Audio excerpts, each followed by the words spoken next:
about some lectures happening here, which I know that all of you attend and enjoy a lot.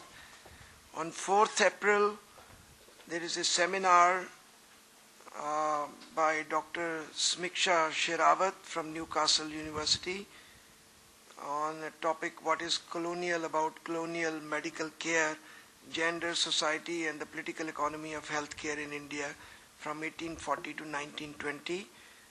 On 7th April, there is a public lecture under Samaj or Itihas series by Dr. Sadan Jha from Surat.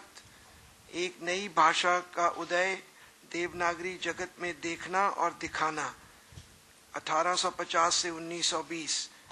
It seems there is something special about this period of 1840-50 to 1920 because both the speakers are talking about that. 9th April, there is public lecture under India in Transition series by Professor Nandini Sundar, who is one of our very bright academics. She teaches and researches at the University of Delhi, and the topic is resistance, counterinsurgency and democracy in India. 11th April, there is a public lecture on India in Transition series by Professor Rita Kothari from Indian Institute of Technology, Ahmedabad, and the topic is questions in and of language. So these are 4 very interesting lectures, seminars lined up for you. I'm also told that there are publications available on what is called as occasional papers. There are 18 occasional papers which have been published under the series of History and Society, Perspectives in India, Indian Development and Samaj or Itihas. These are all costing around rupees 100, which I think is very low amount for such interesting topics and valuable inputs. So, and some of the recent publications are by K. Satyanarayana on Politics of Caste and Identity in Contemporary South India, Anuradha Kalan in The Possibility of Stimulating Inclusive Growth, and by Narendra Shukla in Bharatiya Swatantrata Andolan or Pratibandhit Sahitya. So, kindly look at these. It's a great pleasure to introduce my colleague at University of Delhi, Professor R. Geeta, who teaches in Department of Botany at the North Campus of the university. Professor Geeta was teaching in Stony Brook. She was a faculty there, and one day we found out that she is interested in coming back. There are not that many scholars who do research in evolutionary biology in India. This is very sad actually. And given her excellent background in evolutionary biology, and that's the subject she was teaching at Stony Brook also, we were very happy that somebody is returning to India with all the knowledge and interest in evolutionary biology. And today she is going to speak on biodiversity and bioresources through the evolutionary glass. I haven't done so much in evolutionary biology, but my main inspiration has always come, whether doing plant breeding or doing some phylogenetics work, from evolutionary angle. And I think evolutionary principles are very important, not only to understand biology, but to understand social developments also. So we would be indeed looking forward to you, Geeta, to tell us about the topic that you have chosen. First, thank you very much to the organizers for inviting me. I am indeed honored to be among the kind of set of the galaxy of wonderful speakers who preceded and who no doubt follow me. And it's also quite intimidating because it's not, it feels like the two culture thing. So what am I going to talk about? Evolutionary biology, society, science, humans?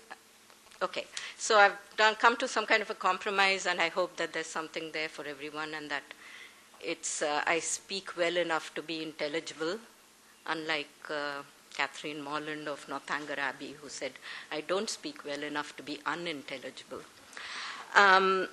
So in thinking about what this talk should be, I realized, following up on some themes of a previous conversation, recent conversation, it was worthwhile making it move, deconstructing what we are talking about. So I'm thinking of nature like this globe, aura of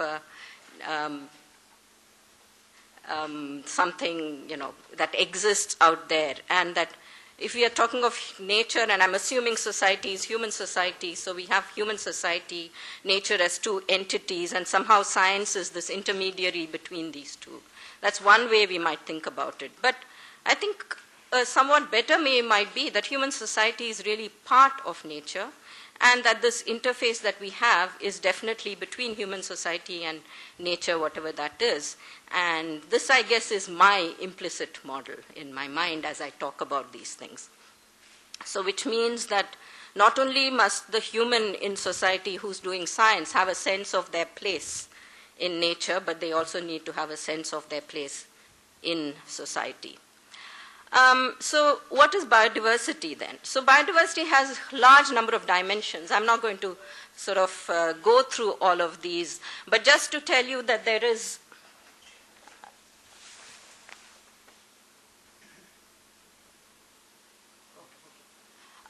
so we have genetic, functional, spatial, and temporal components. That means that there's variation in biodiversity along all these components.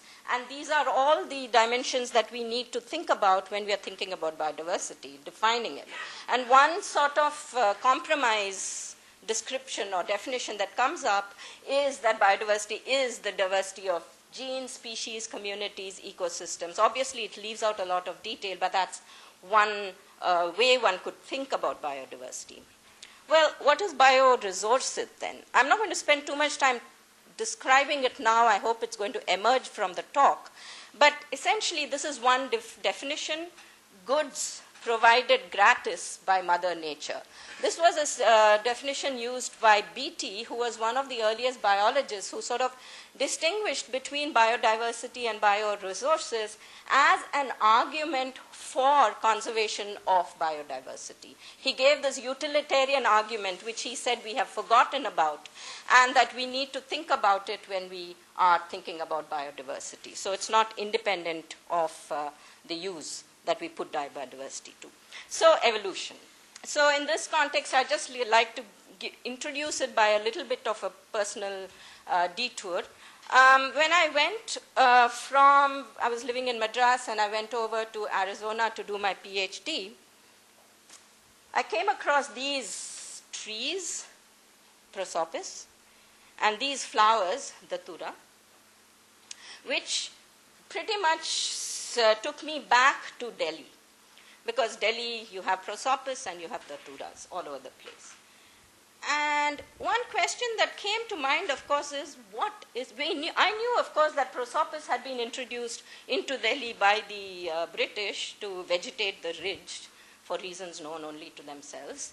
But Datura, I was told that Datura is indigenous to the Americas, and I sort of was quite disbelieving because Datura is such an intrinsic part of the ancient, however ancient, Indian culture and history. And so I didn't quite believe it.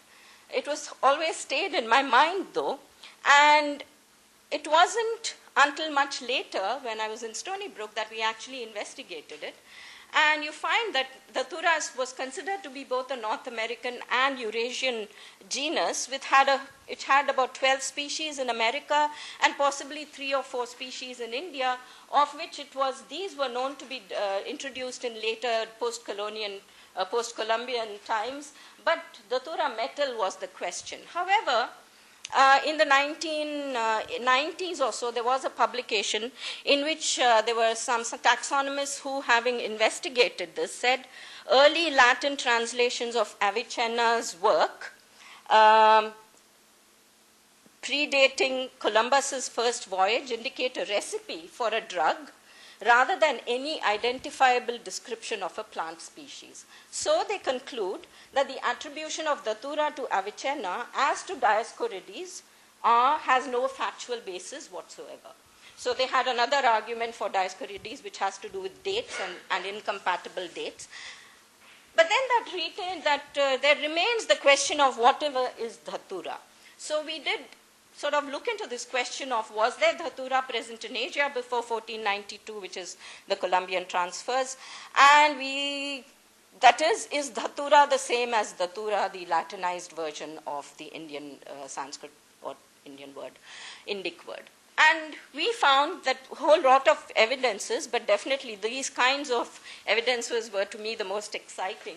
So you have these double Dhaturas and the flowers of the double Dhatura, and there's a whole range of perhaps evidence. Now, why am I dwelling on this? It's because the question is, why is it even a question? Why was it a question that Dhatura was here and there, and you had to investigate it? And the answer, of course, is something like, if you had somebody who resembles you strongly, or you know to be your cousin, and you find them when you go over to America, or you know they are there, you want to know how they got there. Why? Because you know there's a common descent. You descended from your shared grandparents, and you are curious to know how on earth this person got over there, and you postulate there was a migration event, and that's how that happened. So in the same way, in evolution, because assuming there is common descent and common ancestry through this common descent, we have to assume that two species cannot be at the same time in two different places. They could not have arisen there. They have to have been introduced from one place to the other. So now, it would never have struck me that you had to ask why that was a question, because somebody I know asked me, why is it a question? And I had to think about it and realize that unless you sort of automatically think about life in evolutionary terms, it's not going to be a question. And I submit that it is in this way that, evolution pretty much underlies almost every biological question, certainly, and like Professor Pentel indicated, perhaps other kinds of questions as well, and that we do need to sort of think about evolution in that context. So let's just spend a few minutes thinking about evolution and what it might be. I'd just like to sort of introduce the idea of evolution by saying that there were two main sort of ways of thinking that evolutionary thinking introduced that perhaps have not actually made their impact felt, let alone in biology entirely. So one is what you might call population thinking. So population thinking is as opposed to typological thinking. That is, you're not thinking, you want to think about populations of individuals which may vary from one to the other, and which then are the ones which in this case are, interbreeding. These are sexual populations exchanging genes. And in so doing, they are transmitting information from one generation to another, and may, due to some processes, variation may get replaced by this all orange population may, because of whatever reasons, get replaced by the blue population through a gradual process of changes in variation, increases in frequency of the variant that arises. And that's the basic principle of population level variation and change. Now, variation within species can be as drastic as this. This is one genus, one species of the daisy family, Gorthiera diffusa in South America. And this kind of variation could potentially lead to the divergence of populations of these kinds of variable species, but it's also the kind of variation that leads to adaptations of this kind, right? So here, if you can see, is the insect whom these parts of the flowers resemble strongly, and the flower emits pheromones that attract the insect and serve to pollinate, cross-pollinate. And as you can see, there's a gradation of different kinds of forms of this. So there's no sort of sudden origin of this trait that then gets fixed and becomes a nicely adapted relationship between the two taxa. So there's variation within species that can lead to this kind of adaptation. And basically the process that brings it about is natural selection, right? So natural selection in this cartoon is this, could be thought of as this population of bacteria here, in which there are these variations. So natural selection consists of a two-step process. There is variation already to begin with in the population. In this case, you have the blue forms, the white forms, and the red forms. And it so happens that the red forms are resistant to antibiotics. So when you treat the population with antibiotics, you're selecting, you're applying a selection force. The selective force is that of the antibiotic, so that the individuals that survive are going to be the ones that are resistant to antibiotics, and those individuals will be the ones that survive and reproduce, and therefore the frequency of individuals in that subsequent populations is going to increase who carry that resistance gene, and eventually in the population you'll have a predominance of these resistant antibiotic carrying individuals. So here I said that so this then are these individuals who are adapted to survive in this antibiotic rich environment, whereas the other individuals are not surviving, will not in a relative sense survive as well. So the antibiotic rich individuals have a greater fitness, and they survive better and they reproduce. That's key. They survive and reproduce better than the other kinds of individuals, and therefore there is this, we call that an adaptive feature. Now, the non-adaptive phenotypes or forms might survive, but they might survive either because, firstly, they may survive if there's no cost to not having the resistance gene, and they may survive because of what we call random genetic drift. So that's possible as well. So you can have evolution, you can have change in populations either due to this kind of natural selection which leads to adaptation, or you can have changes that occur due to random genetic drift, where I don't have time to actually go into a detailed description of that, but it is due to random forces. There's random survival because of the play of chance in what survives and reproduces. So what survives and reproduces is random, whereas under natural selection, what survives and reproduces is non-random. That's where the fit comes in. That's where the selection comes in. The survival is the key. Okay. So the other thing to think about when we think about variation or evolution of this sort is the continuity of species and common ancestry. So if we were to take a population of okay, so this is today's population, right? And these are humans who are holding hands, and each one is a generation. So you think of a continuous series of generations back through time to the ancestral species. So basically, every generation, in this case, I think the average generation time, this marks 100 generations in every case, and 100 years in every. And as you go back, each generation is holding the hands of the other because there's a continuity in terms of genetics.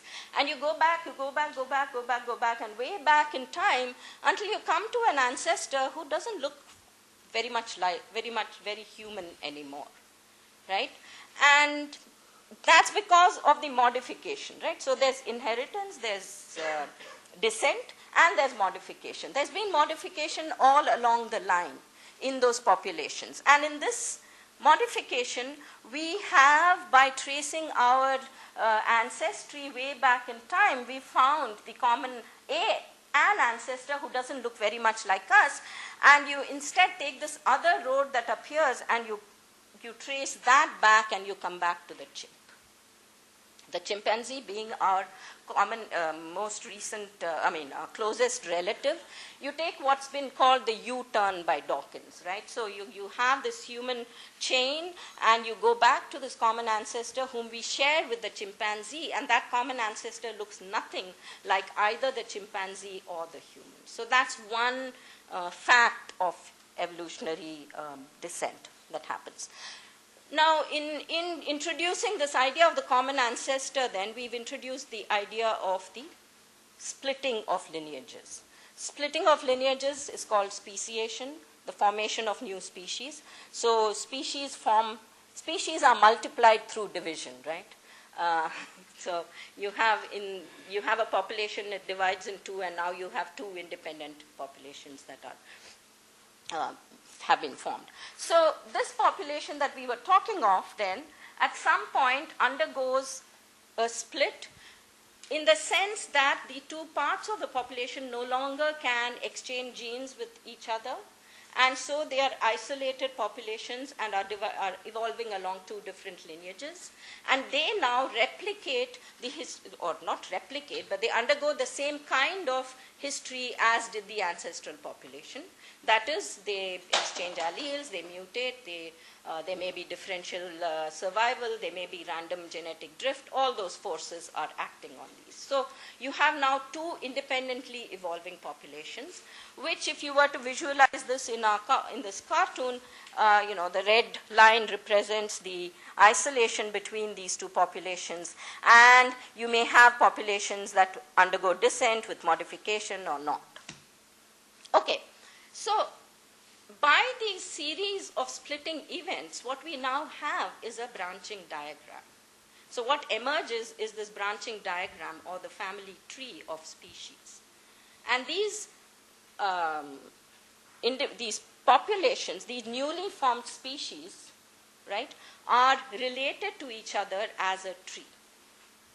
And that then is the justification for representing evolutionary history as a phylogenetic tree that, many of you may have come across in many, many different contexts. Now, when we think about what is going on in this evolution of taxa by the formation through a pattern that is tree-like, what we have when we look at taxa are these highly diverse groups of organisms which we look at and put into groups depending upon how similar or how different they are. And what we can see is, if we do that same U-turn trick as we did in the case of the humans, we would find that, if you take the ancestor of the squirrel and you go back to its common ancestor and you take the U-turn, then you come to the bird.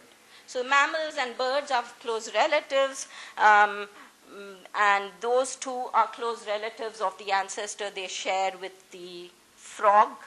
And then you have the butterflies who share that common ancestor, and so do the fungi. So surprisingly enough, my mother was right? She wouldn't eat mushrooms because she's a vegetarian, and she swore that mushrooms were not vegetables. And in fact, mushrooms turn out to be the closest relatives of the metazoa, or the animals. So who knew? And then, of course, we have the plants. Now, this is just a small part of the evolutionary tree of life.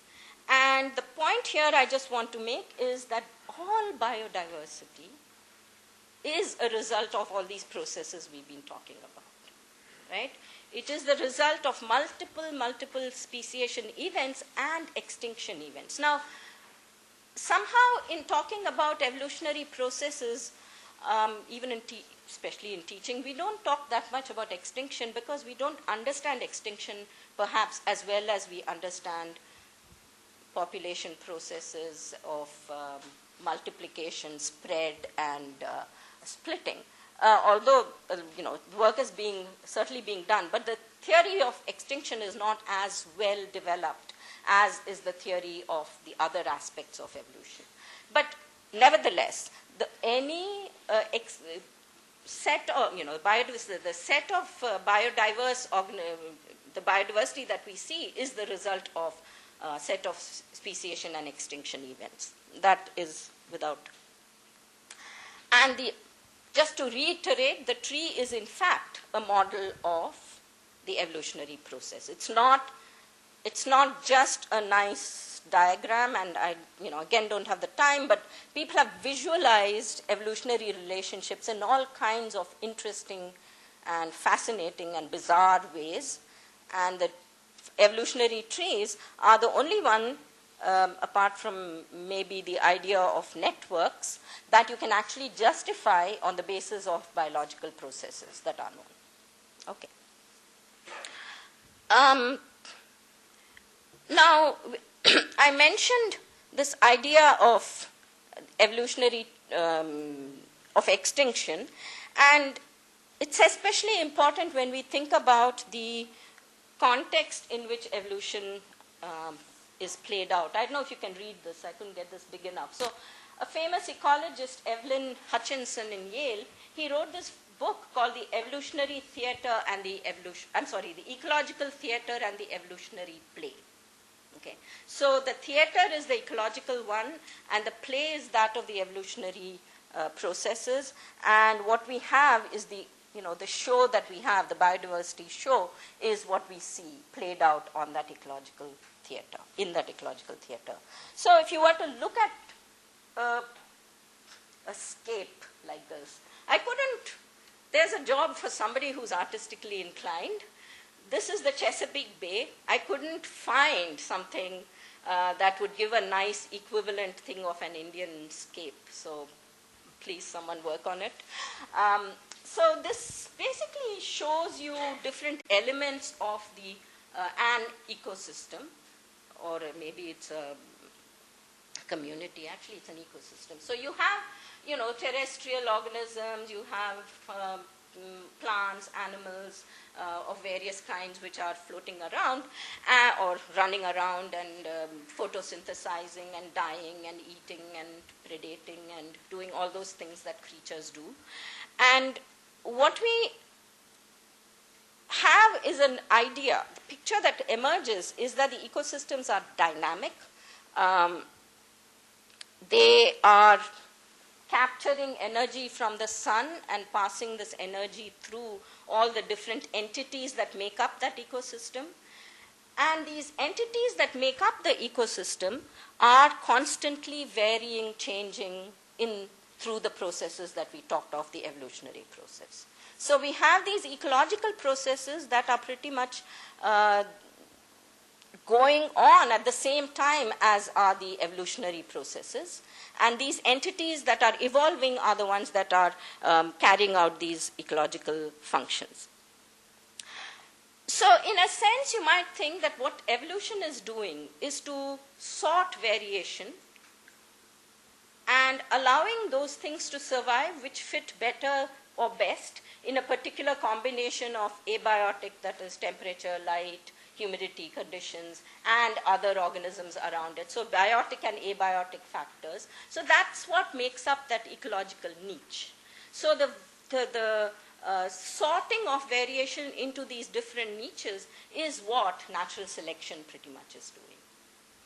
Natural selection is doing this, whereas random genetic drift is just throwing up variation which does not necessarily have any function that is either inimical or advantageous to the creature that's carrying it, and therefore just survives and may increase in frequency.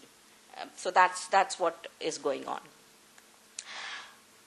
Now, extinction is also a process that goes on in the same way due to ecological factors, demographic factors, and so on. So, it might be going on because you have arrival of new species, which then start predating on the species that already exist. You may have competition between species. You may have demographic factors like some populations have just very small numbers and so they just die. So extinction is also a process that's being determined by the same kinds of ecological factors and evolutionary factors as are being, as govern, speciation and changes in populations of other sorts. So that kind of extinction, of course, is going on at about the same rate or the same level of intensity as are these other processes of change. So given that then, what we have is this kind of biodiversity that's thrown up. This is the biodiversity of what you call eukaryotes, which means that, okay, so here is the creatures that most of us are familiar with. And this is a huge diversity of cellular creatures that most of us don't know anything about, but they may, here's amoeba, there are various kinds of disease organisms out there. But this pretty much really captures a huge array of diversity that's out there, and which most, like I said, we are not aware of. But if you, to put it in the scale of things, in a proper scale, then, this is the relative space that should be occupied by different groups of taxa. Well, these are subjective presentations anyway.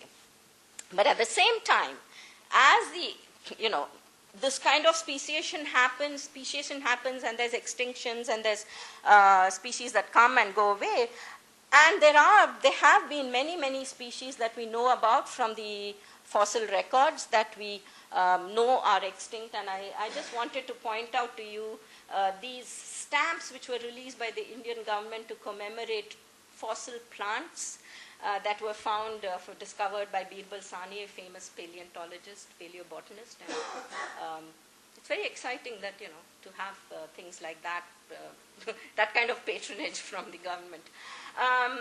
So you have these kinds of extinctions, major extinctions that have happened as well. And some of these extinction events are what you call mass extinction. So in the past, where you've had many, many ecological theaters and evolutionary plays. So this is a scale which is millions of years ago, 542 million years ago to the present. We have had at least 5 major extinctions when the biodiversity on this scale is the number of genera in thousands, and where there was an increase in numbers and a downfall and increase. So these are all mass extinctions followed by a recovery.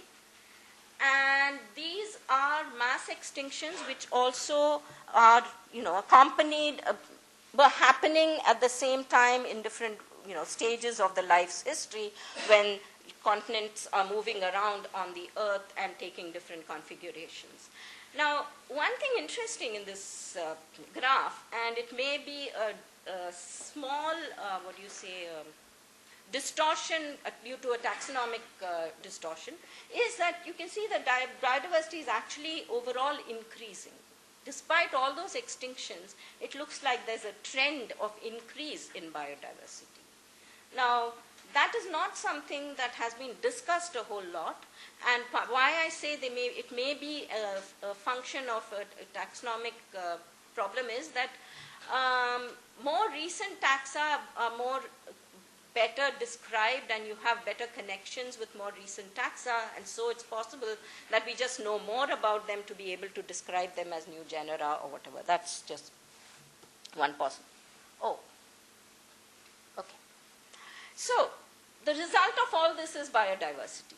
And I just want you to, and I didn't make the point in this case, that when you think about it, there's very little in the early stages of life history, there's very little greening of the land. Because, in fact, early on there was no greening of the land. All life was in the sea, right? And it's only around 450 or around somewhere here, around the Devonian, Silurian Devonian, that's 425 million years ago, that you might start having these land plants appearing. Okay, that's when the land plants take over the earth. So for a long time, life was in the ocean, and before that, we haven't gone to the billions of years where we didn't have a lot of things that we know about today. So that goes up there, but no place to show all that. So we have then different kinds of relationships between the diversity, the living organisms on Earth and the environment around them. And again, I'm not going to describe all of that, but I do want you to note that you have masses of land which are combined, which are connected to each other during this period. And as the Cretaceous comes on, around 150 million years ago or so, the land masses are moving away from each other. And it is possible that this higher diversity of taxa or organisms has to do with the fact that there were these separate land masses, and therefore organisms could evolve independently on those different land masses. Okay, so that's a hypothesis, not mine. Okay, so we had life evolving in the oceans for a long time, and then you have it slowly taking over the earth, increasing enormously, and spewing out or generating a huge variety of different kinds that we see on this tree here. And of course, then we have the evolution of the grasses from those angiosperm lineages, and we have the coming of man, right? And we have the coming of what you call bioresources. So you did not have bioresources, biological resources in this view, until you actually had human beings on this earth. So biodiversity has had a huge, long history on earth without the presence of man. And we, basically having come here on earth, we now call it bioresources and use it in those ways. Oh, should be running along here. Okay, so given this, okay, I just need to. One way in which human beings affect life on Earth is by destroying, huge mammals, for instance. It's known, it's been documented that every time, so humans migrated into North America and a lot of the large mammals went extinct. So this is something we do.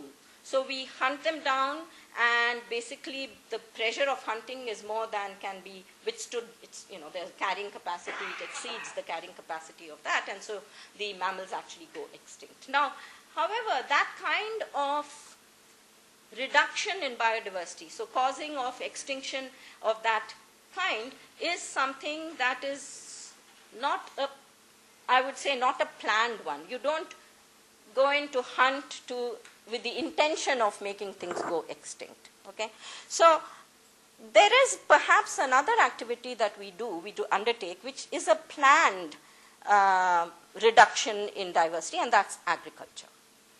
So in agriculture, you need to use these bioresources.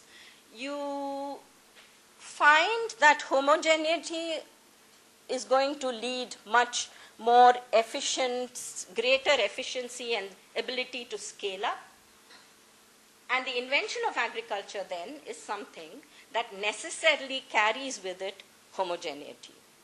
It's a planned conversion of land, right?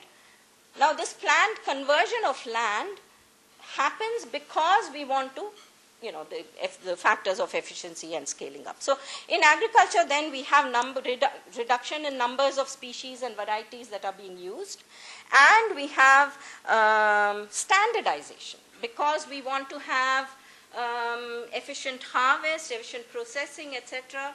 These are the things that we do which necessarily lead to greater homogenization. Okay, and this is something that Swanson, who really fantastic writing, he's an economist, and I should have known about this long ago, but I didn't. So he sort of talks about these kinds of issues at great length, and he talks about how biodiversity decline could be considered the outcome of developmental uniformity when applied to the biosphere. So it's a given.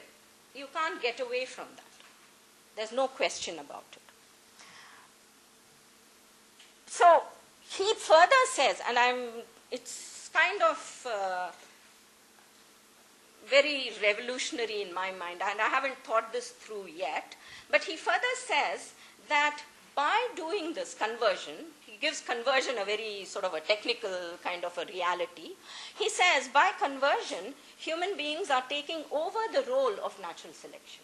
We are deciding we are sorting the varieties and deciding what's going to survive where and when and under what circumstances, and we have taken over this role of natural selection. That's something to think about.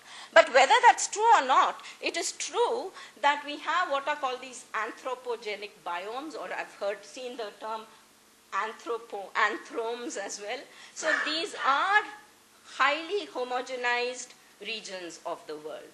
And you can't really make out but needless to say, all those reds and blues in India are the most homogenized regions that we have. So converted lands, and quite a few in eastern, Chinese parts, and patchy in other parts of the world. Okay, so homogeneity. So what's happening? Changes between the relationships between human beings, the society, and the nature around us. So are we thinking of it something like this, that we have, biodiversity is that which is in contact with human society is basically bioresources, is taking on this new guise, new reality. And you have this biodiversity, I would put it within quotes, because very often when people are talking, when people are mouthing the word biodiversity, they're really talking about bioresources, not biodiversity. Right? So that's something to remember, because I think it's at the heart of a lot of crosstalk, non-communication between ecologist types and economics types. Okay. The other view is that what's happened is, and this is, I think, a view that a lot of people really have, that you have society within who has this hegemony, which has this stewardship, this control over nature. And we are slowly then going to ingress into this world of bioresources / biodiversity. So these are the changes, I believe, that have been wrought since the, 500 million years or so of evolution. Now, what is the consequence of this kind of homogeneity? Actually, it's very appropriate that Professor Pentel is here, because I know she's going to shoot me at the end of this, but that's okay. So the consequences of homogeneity are things like disease. So there used to be this banana variety called the Gros Michel, or Big Mike, which was the favorite of the world over, people the world over. It was, good variety. And it succumbed to this wilt disease, which basically hits the inner part of, the so-called stem, the stalk of the banana, and leads to the wilt, and therefore a complete decimation of the crop. And it completely almost wiped out this favorite variety. After that came the Cavendish. And now in the past couple of years or so, there's been an increasing incidence of the disease. These are the red ones: China, Philippines, Indonesia, where the disease is making its appearance. And people are really afraid that the world's most favorite banana, the second most favorite banana, is also going to succumb. Actually, I'm not unhappy. If it means that we get other kinds of varieties in Delhi, that would be great. But this is a real consequence of that kind of homogenization. And there are many, many examples which I will not go. But there is also this, obviously the social component comes here. So Atlantic Sea, the fish are all depleted. Ships from European fishing boats come to West Africa. Fish in the seas there at the cost of the local fisher folk who don't get the fish. So those are the kinds of disparities, diversities, that occur because of these kinds of. So that means that with this conversion, we are recognizing the value of diversity again, hopefully. And given that, okay, and so we have all the CBD and all of these other treaties that are so just sort of promising, I guess. But let us just stop for a moment to think, and here is where I think we need really to seriously think.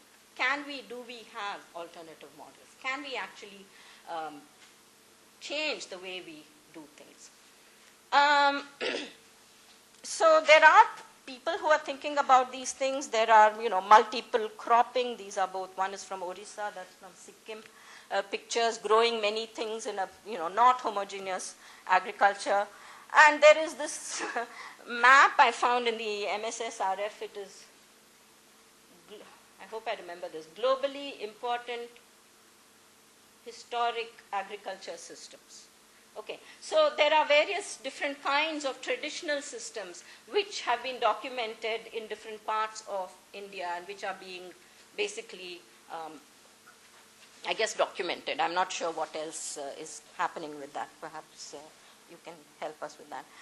Or there may be other ways to restrict the homogeneity. This is a futuristic model in Sweden. There's some group that's trying to think of how you can have agriculture in towers, I suppose, confined in their extent.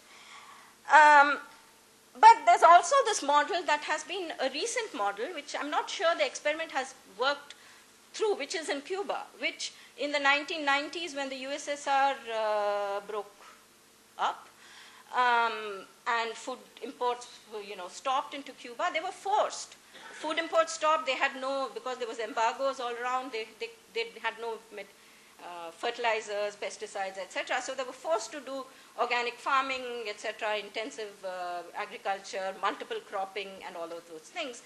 And by many reports, they were very successful, but there have been lots of criticisms back and forth, and I suspect that, if apparently a careful look at it suggests that there are advantages, but you need to sort of look in detail at the types of crops you're looking at, vegetables, meats, etc., have increased. So one point that this article by Altieri says is that to pass to recent hurricanes that blew through Cuba, the mixed cropping farms apparently survived better and recovered much faster than did any of the monocropping ones.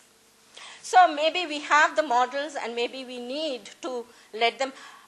In Cuba, there is a counter pressure now quite a bit from traditional agriculture, industrial agriculturists to use the standard model, and perhaps the experiment will not be work its way through. So now this is the stage at which most people always mention this and leave it, and that's what I'm going to do, because much as I would like to see it go somewhere, I'm not sure it is going anywhere. Okay, I have to finish this one. So in this case, what we have is, in this ecosystem, we have sunlight as the source of energy. You have all these processes going on. Primary producers, primary consumers, secondary consumers. I'm sorry, you can't see this. So here are the primary consumers, small fish here, secondary consumers, large fish. You have the decomposers. So these are different processes that happen. These are the functions of the ecosystem, right? And you can also replace those processes by the organisms, right? You have tree here, you have algae here, you have fish here, fungi, bacteria here. Now the question is, does it matter what particular organism is there doing that function, so long as that function gets done? And a lot of people, increasingly, ecosystem services, people who think about ecosystem services as a way to evaluate biodiversity, think that it doesn't matter, that you can measure biodiversity in terms of functional diversity.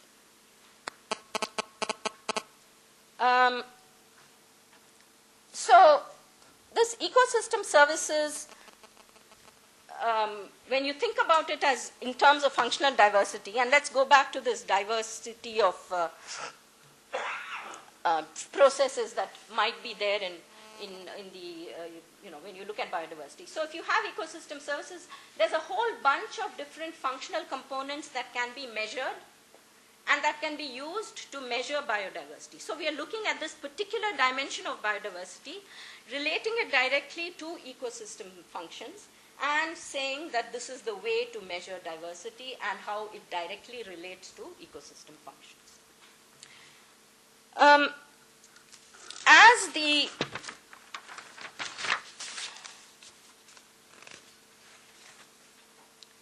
Now, this can lead then to what you call a measurement of, that is, a measurement of the direct and impact of the ecosystems on human well-being. So you have ecosystems whose functions are important. So they produce I'm sorry, I'm losing words here. Stability. There is productivity. All of these, productivity can be measured in terms of photosynthetic rate and various other attributes of plants that can be then combined to represent one way of doing this productivity. Then you can have a different combination which will represent a different way of doing productivity. And all of these will represent functional diversity. And you may be then able to show that productivity is higher, and it has been shown that productivity is higher in those ecosystems where there's greater functional diversity, and so on. So this seems like a very easy way to sort of talk about to talk about diversity. So ecosystem services and biodiversity, however, in this context, you're measuring a different aspect of biodiversity. Remember, we are not really looking at these aspects of biodiversity, the different types that exist, that have evolved during all these millions of years. And what we have here is a tendency towards the separation of biodiversity and ecosystem services.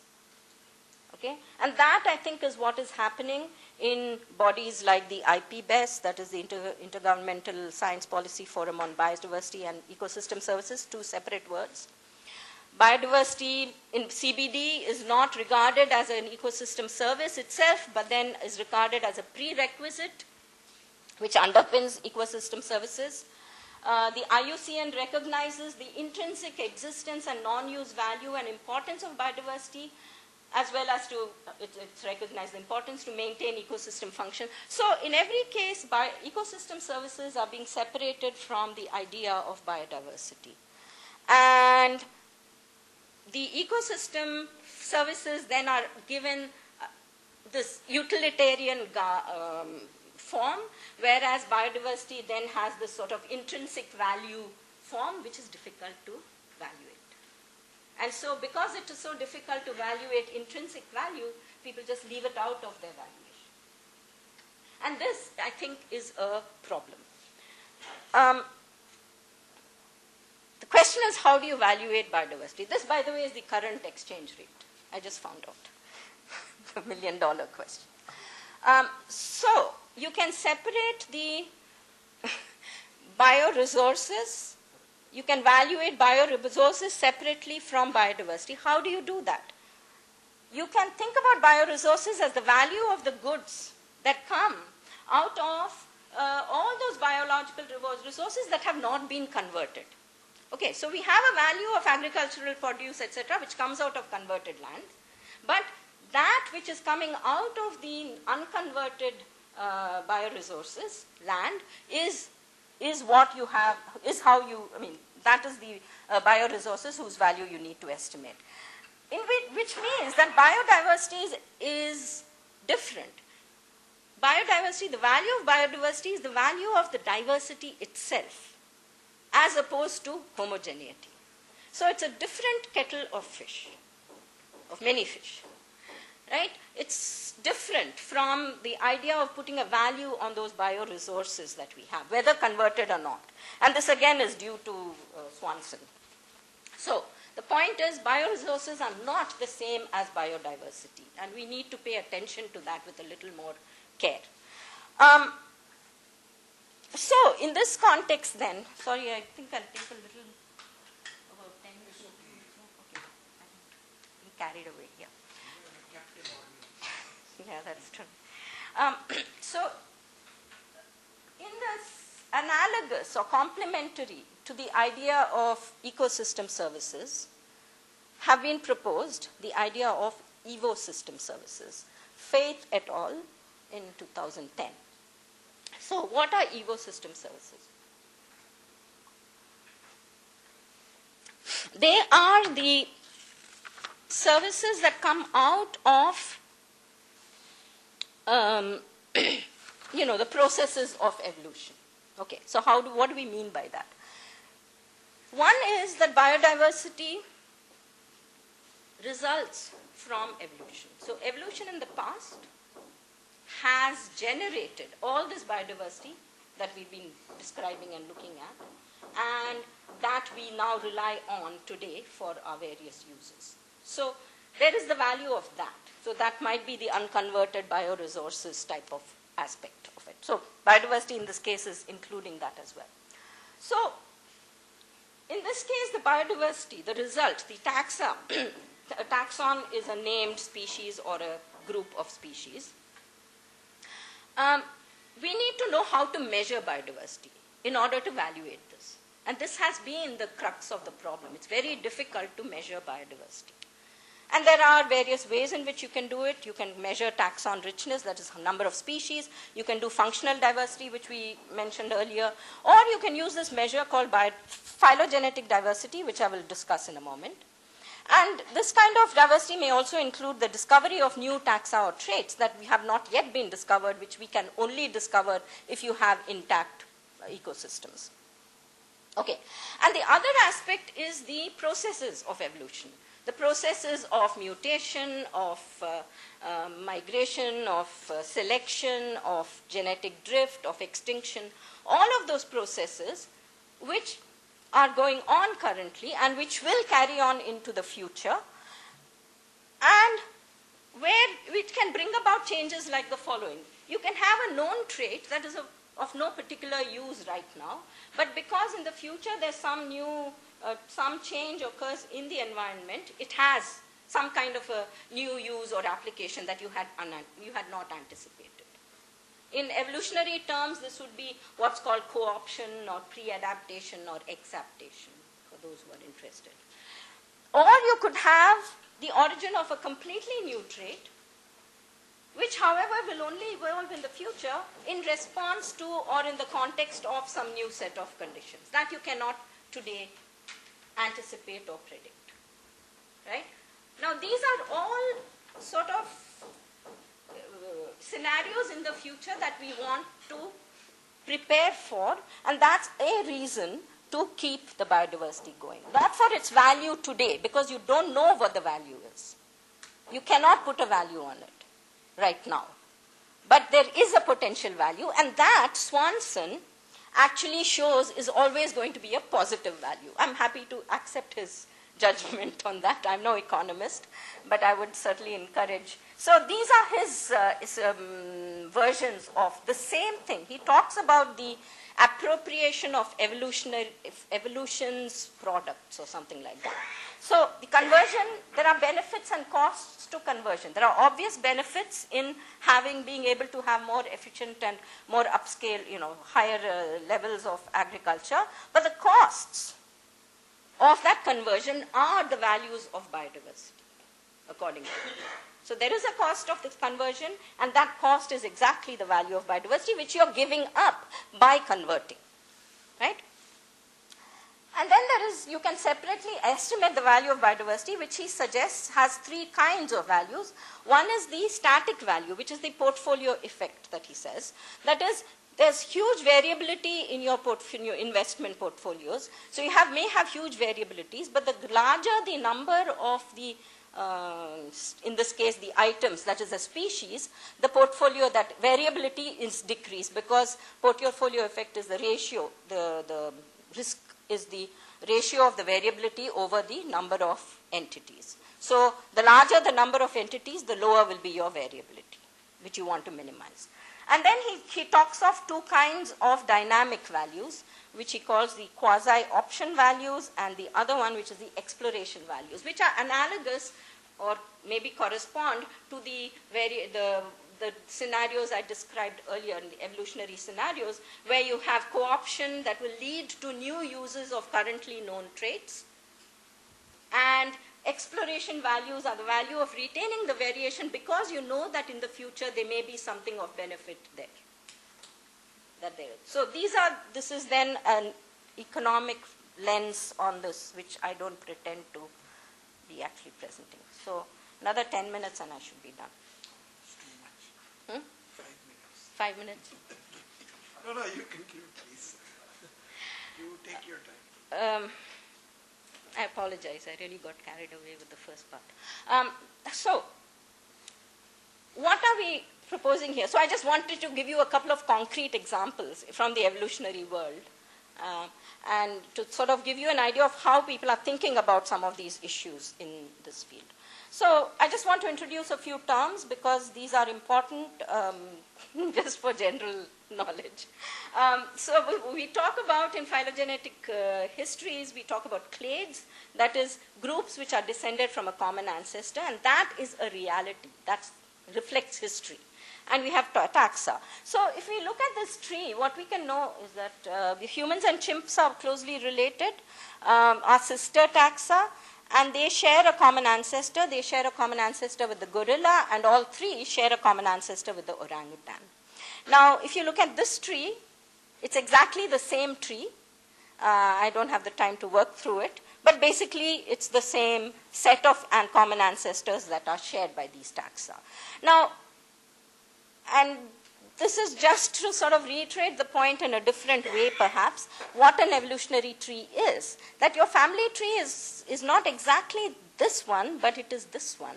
That is where you have your parents who give rise to you and your siblings. You have the grandparents who give rise to your cousins, your siblings, and you. So it's not a linear history, it's a tree. In the same way, neither is biological history a linear history. It's not a ladder, it's not a linear history, it's a tree. And this is what we mean by the need for tree thinking. You need to think differently when you think about evolution or evolutionary relationships as a tree, right? And this was just a sort of a point to be made. So, what do these phylogenetic trees allow us to do? They actually enable us to estimate genetic diversity and therefore evolutionary potential. So we are able to predict to some extent in a way that you cannot do with just a listing of species. With a phylogenetic tree, you can actually get an idea of the evolutionary potential that is there in a set of species. How do we do that? Well, for instance, in this case, supposing you have in this red, I don't know if you can distinguish the red and black, maybe not. Okay, this is black, this is black, this is black, black. Okay, all the rest are red. So red are all the taxa which are extinct or at risk. Okay, and here we have all of these are in one clade, right? They all share this common ancestor. Spanning branches. How many intervening branches there are, which will give you an idea, the length of those branches, which gives you an idea of how much overall diversity is present. So if you were counting species, you would count the same number of 1, 2, 3, 4, 5, 6 species here and there, but the pictures are very different in the two cases. So there's an actual example of this, of taxa of cyclamen, which are these pretty plants in the Mediterranean region, which are at risk for extinction, and they are they are susceptible to climate change. And in this case, it turns out that this is the actual scenario where the surviving taxa are actually span the phylogenetic tree and therefore represent a large amount of the diversity, unlike this hypothetical scenario which could have been the case. So that gives you an idea. Now what do we mean by this? That means we are saying that even if these survive, they have enough of the genetic diversity of the entire group that maybe they are capable of dealing with future scenarios. Whereas if you only had one surviving lineage, it may not be able or capable of dealing with the future. Very well. This is going to be very difficult for you to see, so maybe I'll skip over it, but I just wanted to tell you we do work on some things like this, rhododendron. We are working on these green taxa, are the ones that are present in the Himalayan region, and we are particularly working on Sikkim. And what you can see in this case is, or maybe not, is that the green ones are sort of almost across the tree except for this one clade. So if we actually keep this rhododendrons going in the Himalayan region, then we pretty much have captured a huge amount of the diversity of rhododendrons in general as far as we can tell. So that's one way to think about it. Then there's another study that has been done of coral fishes, coral reef fishes, where they have measured species richness, so number of species, as a function of human density, population density, and they suggest that there's a very, not a very big relationship between, so as density, human density is going this way, there's not a steep drop in species richness, but when you look at phylogenetic and functional density, diversity, the drop is much more. So we have actually lost a whole lot more phylogenetic diversity and functional diversity than is apparent when you count just the species. Okay. So those are kinds of examples as well. And you can have, tipping points are a favorite current discussion. Here is a way to think about tipping points in extinction. So this is your phylogenetic tree. This is the phylogenetic diversity that is retained, and this is the number of species that's lost. So if one species is lost, okay, or here you are at the starting point where everything is present, you lose one species, you lose a small amount of phylogenetic diversity. You lose a second species, you lose a small amount, but you lose the third species and you all the way down, you've lost all diversity. So knowledge of these relationships and ability to calculate, or to estimate these kinds of situations are, part of this ecosystem services aspect. So finally, there is this function, right? So these were what the discussions we had so far were about what diversity there is now as a result of evolution past. So what's going on now, or the kinds of things that may be going on now are, for instance, this resistance to, so we have tobacco, Nicotiana plants, not tobacco. The plant is Nicotiana attenuata. The herbivore, the creature that eats them, is this tobacco hornworm, Manduca sexta, and its predator, this spider, which is the wolf spider, which eats the hornworm. The plant produces nicotine. The hornworm ingests the nicotine, and then it uses an enzyme that it already has. So it co-opts an enzyme to process that nicotine and enable it to be pushed out of the gut and into the, insects have an exoskeleton and they breathe out of their skin. So from the blood, it just goes out in their skin and they exhale this nicotine. And it turns out these wolf spiders don't like to eat these nicotine exhaling Manduca. Right? So this is a case where evolution has helped to overcome this defense of this bug, of the bug that's eating the tobacco, the Nicotiana plants. These are the kinds of changes we are talking of that could happen. Here's another really nifty example. So this is a plant invader. This is the native plant in Australia. This is the insect. This is the invading plant, which is a cardiospermum, which is a different species occurs here as well. And it turns out this same insect has evolved to be able to eat these cardiospermum. And that means that it, within a very short period of time, probably a couple of decades, this has happened, or maybe 30 years, 30, 40 years, it has happened. So this is something that is happening. So I just didn't want to leave you with the idea that evolution is something that goes on only over millions of years. It's happening all the time. And it will continue to happen. And this is what we are sort of keeping by saving our density. So we've talked a little bit about evolutionary play, population thinking, speciation and extinction and tree thinking, about biodiversity and bioresources, ecosystem services and ecosystem services. And I want to leave you with this quotation from Darwin. There is a grandeur in this view of life with its several powers, having been originally breathed into a few forms or into one, and that whilst this planet has gone cycling on according to the fixed law of gravity, from so simple a beginning, endless forms, most beautiful and most wonderful, have been and are being evolved. And that's pretty much what I want to say. Thank you.